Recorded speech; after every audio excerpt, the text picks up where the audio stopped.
I'm going to document the process to do a complete fluid service on all Harley Davidson Touring models built between the year 2000 and 2017.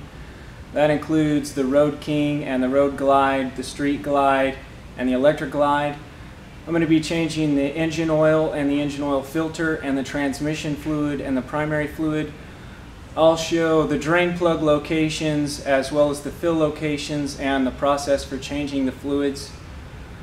I'm going to start on the right side of the bike and we'll change the engine oil and the transmission fluid.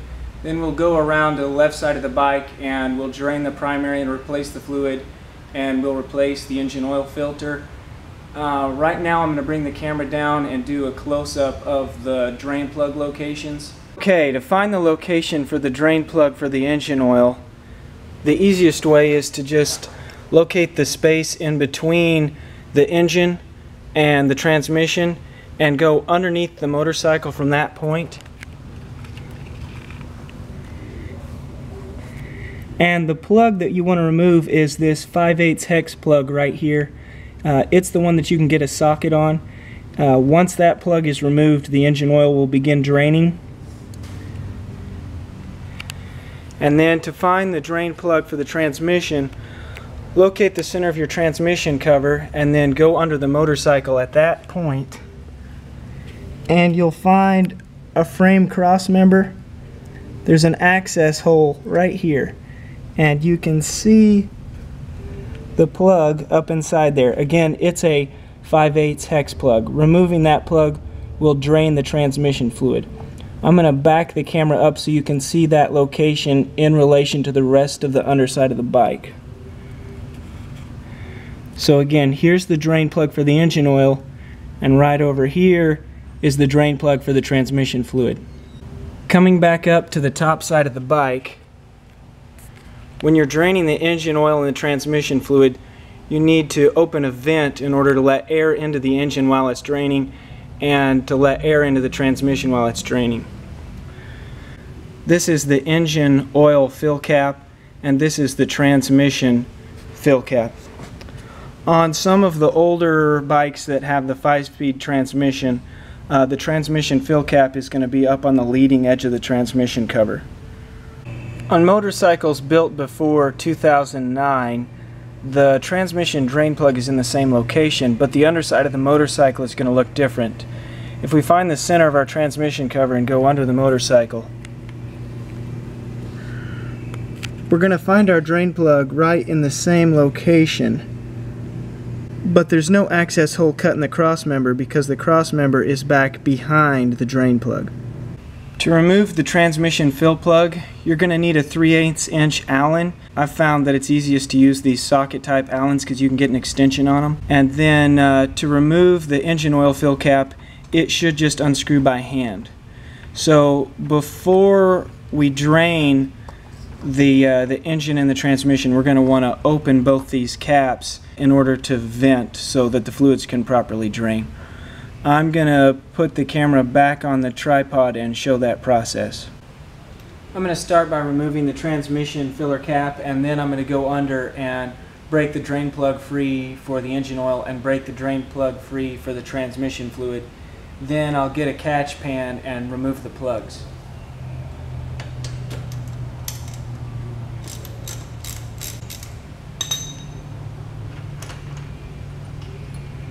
You can just leave the caps in place once they're removed. That'll allow enough air to vent the transmission and the engine.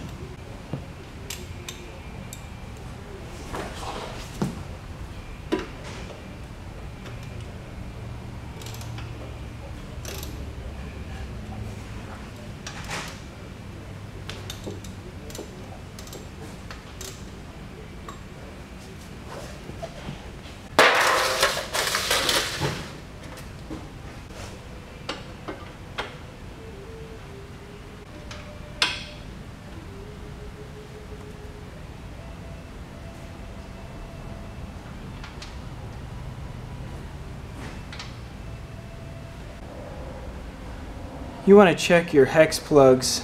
They have a magnet in the center to catch any metal particulates that are circulating through the system.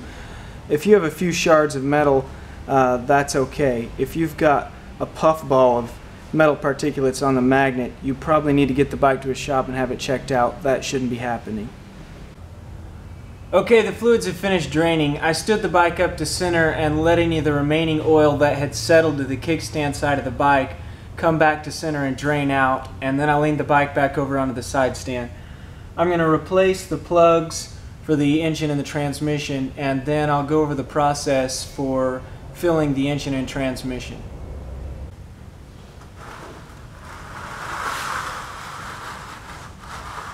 I replaced both the drain plugs, and now I'm going to add 3 quarts of engine oil.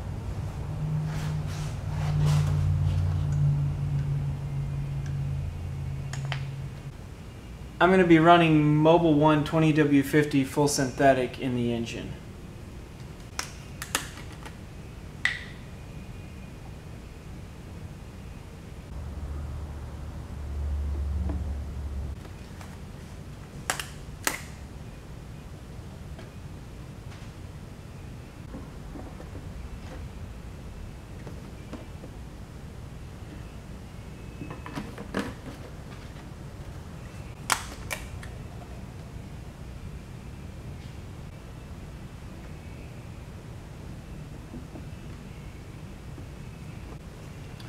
Okay, I've added 3 quarts of engine oil for now.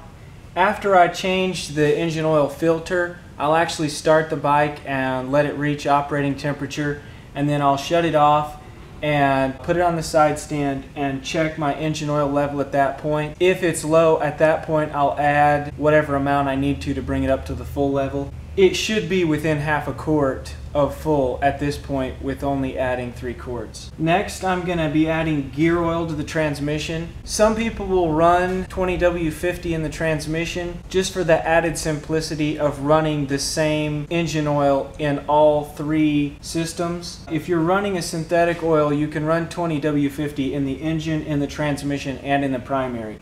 Running gear oil in the transmission has the added advantage of running a little bit more quietly and shifting a little bit more gently. With 20W50 in the transmission shifts a little harder and it makes a little bit more noise when you shift. Other than those disadvantages, there's really not much difference between running gear oil or engine oil in the transmission. I prefer gear oil simply because it's quieter and it shifts more gently.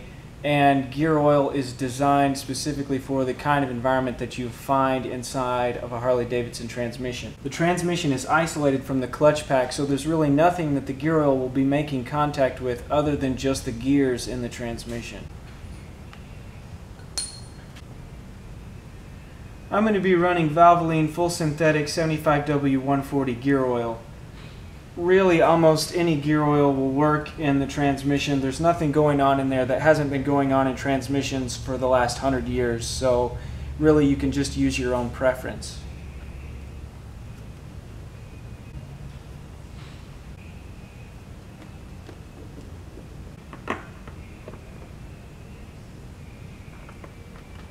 Okay, I added the full quart of gear oil to the transmission, and I'll check that with the dipstick to verify that that's a proper amount. We're finished on this side of the bike, and we're going to go around now to the other side and drain and replace the primary fluid, and we're going to remove and replace the engine oil filter. I'm going to start by removing the passenger side footrest so that I have easy access to all 5 of the torque screws that are holding on the primary cover. And then I'll remove the derby cover and bring the camera down and show the drain plug location for the primary.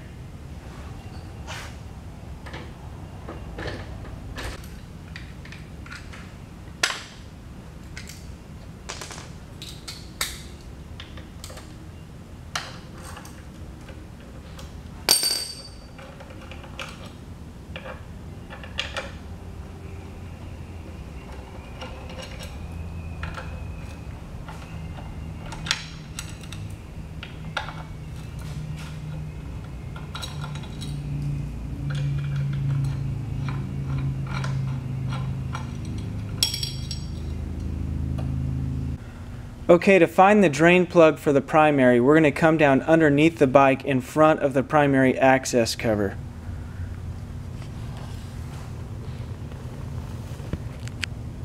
And this is the drain plug. It's a 5/8 hex plug. On some models it will be a Torx bit plug.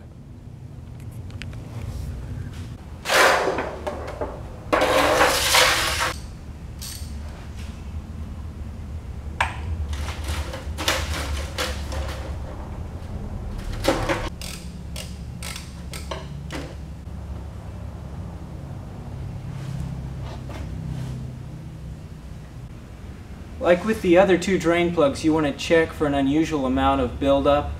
A small amount is okay, just wipe it off with a rag before you reinstall it. I'm going to wait for the primary to finish draining, and then we'll reinstall the plug and add 38 ounces of engine oil to the primary. The primary finished draining and I reinstalled the plug. Right now I'm going to add a little bit more than a quart of engine oil to the primary. I'm running the same engine oil that I ran in the engine, which is Mobil 1 20W50 full synthetic. I should have mentioned earlier that it actually is a V-twin specific oil. It's important to run oils that are formulated specifically for air-cooled V-twin engines. The air-cooled V-twin engine is an extreme environment both in shear forces and in engine temperatures, so you don't want to run just any old 20W50 in the engine. We're going to need to install a funnel into the primary opening to fill it. Harley makes a special funnel that you slide down on the inside if you want to get one of those. A long, narrow, tapered funnel, usually you can find a place to get it in there good enough to add the engine oil. I'm going to add a little more than a quart, and then we're going to reinstall the cover and move up and remove and replace the engine oil filter.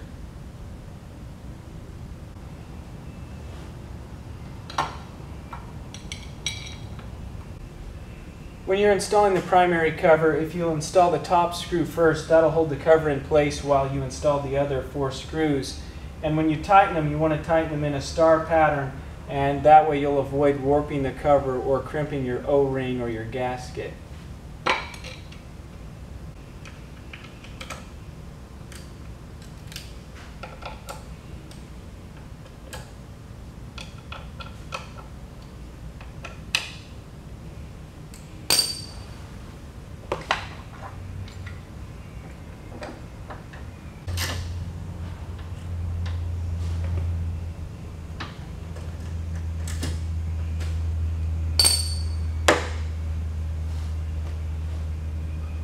Alright, now we're going to move to the front of the bike, and the last part is to remove and replace the engine oil filter.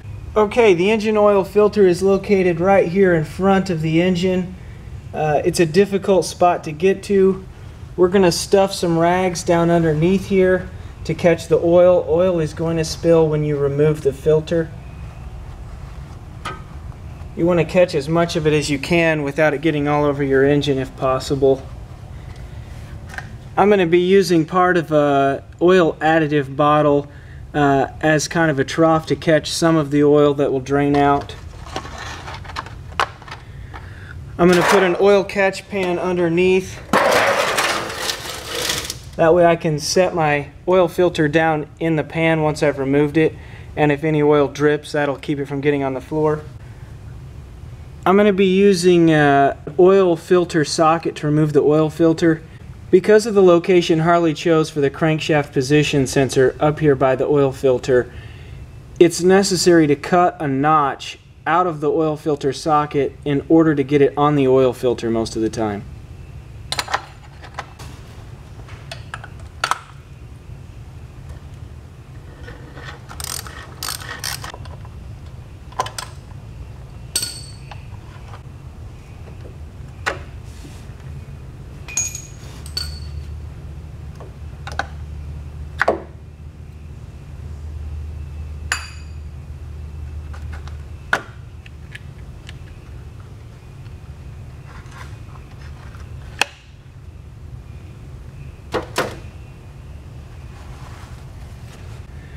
After you've removed the old oil filter, wipe up any of the oil that's spilled, and then the next step is to install a new filter. Put a skim coat of clean engine oil on the gasket surface of the new oil filter. This will prevent it from getting stuck on when it's time to remove it during the next oil change.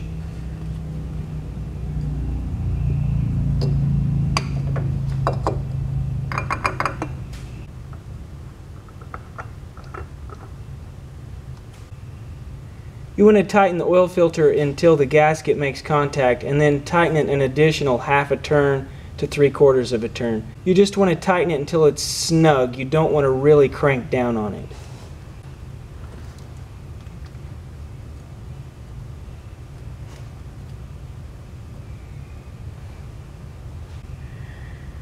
If you want to use a Fram oil filter, the part number is PH6065B. Okay, that's it. Don't forget to start the bike and warm it up, and then turn it off and recheck your oil level. You're going to want to add oil until it reaches the full mark on your dipstick. I'm going to leave the torque specs in the video description for anybody who needs them. If you have any questions, leave them down in the comments section. If you found this helpful, leave me a like and subscribe, and thanks for watching.